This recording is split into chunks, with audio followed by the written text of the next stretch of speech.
Eso está claro. Sí, seguro, con mucho desagrado.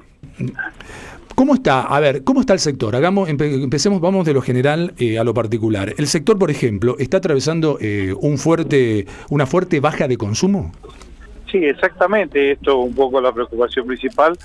Nosotros veníamos de un proceso 2014-2015, la viticultura tuvo una crisis muy grande, con precios muy bajos por excedentes.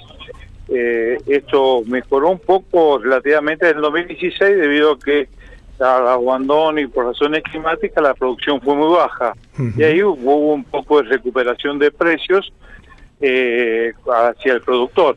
Pero lo mismo está en una situación, digamos, recién saliendo de una crisis de 3 años que tuvimos. 2017 mejoró un poco la producción, ahora tenemos una situación de equilibrio, pero con una baja de consumo, por lo cual estas medidas afectan muy fuertemente y este impuesto, queramos o no queramos, va a llegar al productor. O sea, no va a ser al consumidor ni al proceso de intermediación, sino que va a llegar directamente al productor. Si tomamos el valor del impuesto sobre lo que el productor recibe, el litro de vino, estaríamos hablando de un impuesto del 50% sobre el valor o sea, la mitad de lo que recibe el productor, lo cual que deja la actividad prácticamente fuera de competitividad. Totalmente. No, porque yo estaba pensando también, ¿no? Porque al final esto de cuando se habla de ganancias, ¿viste? Yo esto lo llamo de la siguiente manera. Viste que todo lo presentado finalmente es un sub y baja tributario. Por un lado te suben algunos impuestos, por otro lado te bajan otros. Pero si yo pienso en, por ejemplo, en el sector vitivinícola, con el tema de ganancias, y esto de que aquella empresa o emprendimiento que reinvierta en utilidades, entonces va a tener tal descuento del 2018 al 2021, paulatinamente va a bajar del 35% de ganancia, va a ir al 30%, va a ir al 25% y así sucesivamente, pero en ese tiempo. Entonces digo, estoy pensando, pero este 10% que se le quiere agregar, de tasa 0 a 10, al final termina repercutiendo negativamente, porque es como que termina representando algo así como un tercio de aquello. Claro, totalmente, pero además esto es indistinto que haya ganancia o no. Esto, aunque tengamos pérdida, lo mismo pagar el impuesto. Pues bueno, si el impuesto sobre la ganancia, depende de si vos no ganás, no pagás. En este caso, el impuesto interno directamente te afecta y pagás sí o sí, independientemente que tengas ganancia o no ganancia. Además, si hablamos del pequeño productor, recordá que también esto salta también en el monotributo, que ahora aumenta, entonces también tiene un efecto ahí negativo sobre el pequeño menor productor, que es un monotributista. Exacto. Por eso me parece que, en base a lo que veníamos hablando con el presidente de la Nación, que realmente hemos tenido un diálogo muy importante con toda la vitivinicultura, estuvo en Pecovita hace 20 días con entrega de tractores, con un proyecto que teníamos con el Banco de Inversiones. Veníamos un poco con muy buenas ilusiones de un mejoramiento de la actividad. Por eso este golpe ha sido muy fuerte y un poco nos desorienta y creemos que ha sido un error que se tiene que corregir. Por eso te quería preguntar también eso, Eduardo, y justo vos en parte ya te adelantaste. Yo te decía eso, si ustedes habían sido consultados por el gobierno para tomar una decisión como esta, o si finalmente hubieron conversaciones, como vos me decías, las negociaciones parecía que iban para un lado, pero después esto los termina sorprendiendo. En definitiva, moraleja, digamos, ¿es como que el gobierno se mandó solo en esto, el gobierno nacional, es como tomó una decisión unilateral? Mirá, por supuesto nosotros no fuimos consultados en lo más mínimo. Al contrario, tuvimos conversaciones, estuvimos reunidos con Bucorni hace un mes y medio, y no salió para nada un tipo de esta característica. Al contrario, cuando planteamos que podría haber el peligro de un impuesto, lo hablamos con el gobierno provincial, el mismo gobernador de la provincia de Mendoza, que de Cambiemos, dijo que no había posibilidad de un impuesto al vino. Claro. Así que para nada sabíamos esta medida.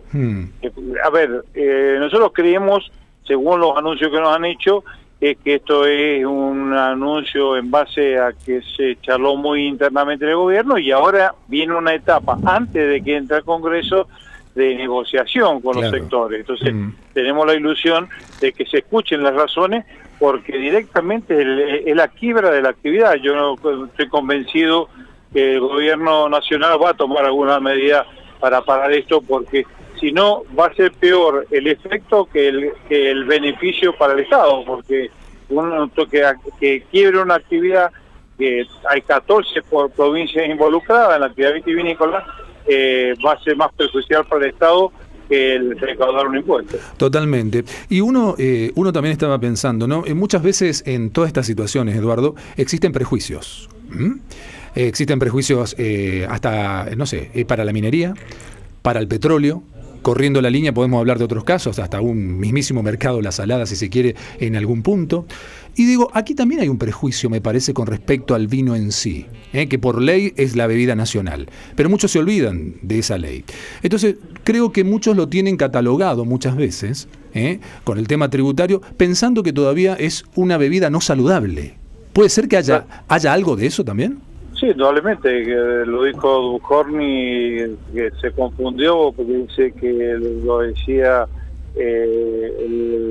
la OMS, perdón, la de salud, la OMS, y no es así, porque el vino está como una bebida totalmente saludable. Esto está comprobado, no que lo digamos la vitivinicultura, lo dicen las universidades del mundo de medicina, que los beneficios que hace el vino no es una bebida alcohólica solamente que tiene alcohol. Dentro de lo que es la bebida, un poco lo que menos importa es la parte de alcohol.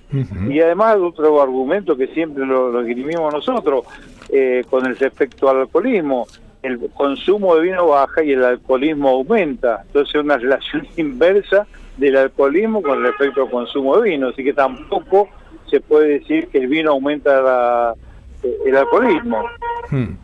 No, por eso te digo, muchas veces se lo confunde, porque simplemente esto para que doña Catalina, como le digo al público en general, claro, lo comprenda, ¿no? Que cuando un gobernante muchas veces quiere hacer un cambio tributario, cuando ve que una bebida es perjudicial, o como puede pasar con los cigarrillos, es algo que es un producto que es perjudicial para la salud, entonces le aplican o tienen la posibilidad de aplicarle precisamente un impuesto a un mayúsculo, ¿no? Por eso se trata, para saber diferenciar de qué estamos hablando. Eduardo, ¿qué genera? ¿Cuántas familias y también o cuántas personas viven precisamente del sector?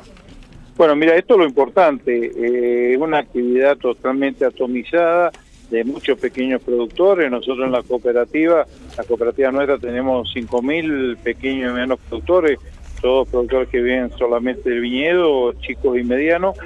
En total, en el país, la vitivinicultura tiene 100.000 familias en forma directa. Y yo te diría que si tomamos en forma indirecta todo lo que está alrededor, como por ejemplo el turismo, que cada vez más importante, el turismo externo y todo, estamos hablando de unas 300.000 familias que viven de la vitivinicultura. Tenemos más de 1.000 bodegas, o sea, no estamos hablando de una actividad que está concentrada, que tiene 2 plantas industriales o 3 plantas industriales, y ahí sale toda la economía de esa actividad.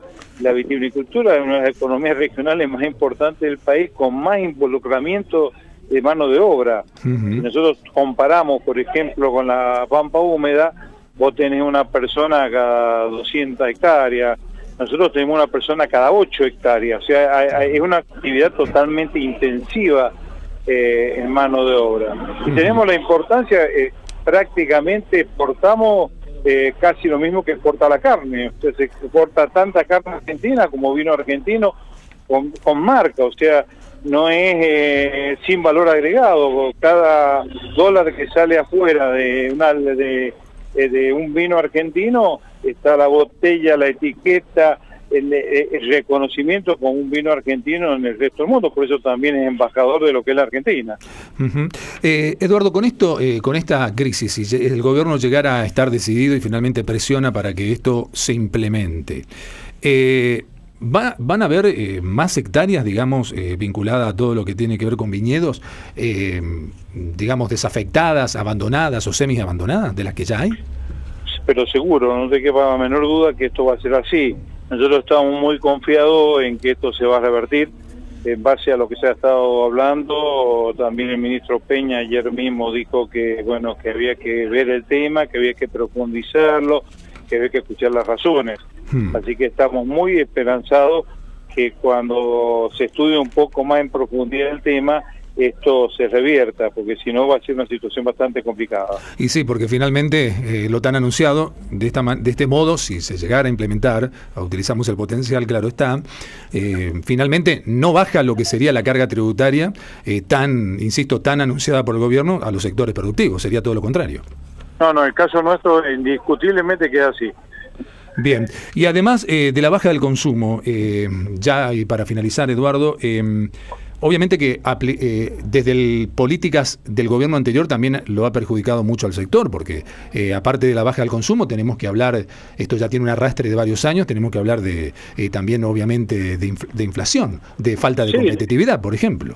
Indudablemente, la crisis más fuerte nosotros lo tuvimos 2014-2015, fue lo más fuerte, donde hubo mucho abandono de viñedos, y como te decía recién, en 2016 empezamos un poco a recuperarnos, con esperanza de que, bueno, podemos empezar un poquito más a invertir, mejorar las explotaciones y poder ser un poquito más competitivos, que también fue el compromiso que asumimos con el presidente cuando tuvimos la reunión con el sector vitivinícola, claro, que nos comprometíamos a hacer esto, pero con este impuesto es totalmente al revés.